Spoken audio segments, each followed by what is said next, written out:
les ministères de la santé publique des pays africains, et notamment des pays panafricanistes et souverainistes, doivent être particulièrement en éveil.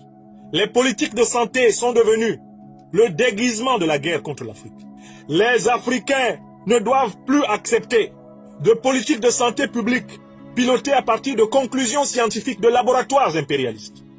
Toutes les conclusions scientifiques des laboratoires impérialistes à propos de produits pharmaceutiques qui sont infligés aux Africains peuvent être le cheval de Troie de l'extermination continentale. C'est ma quatrième remarque. Les ministres de la Santé doivent comprendre qu'ils ne sont pas simplement des ministres de la protection de la bonne santé de la population, mais ils sont des ministres de la sécurité. La sécurité. L'Afrique est extrêmement fragile à travers ces ministères de la Santé où nous brillons encore par notre amateurisme, notre porosité, notre naïveté. Il y a encore beaucoup de pratiques sanitaires dans le domaine public qui sont dictées de l'extérieur par des organisations corrompues par l'impérialisme. L'Afrique est extrêmement poreuse, extrêmement fragile, extrêmement faible devant le pouvoir des laboratoires biologiques étrangers. J'ai écrit un article d'alerte, j'en ai même fait un livre.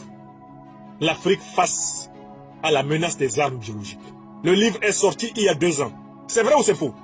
Le livre est sorti il y a 2 ans, c'est vrai ou c'est faux? Vous avez mon livre ou pas? Actuellement, ils sont en train d'activer tout ça.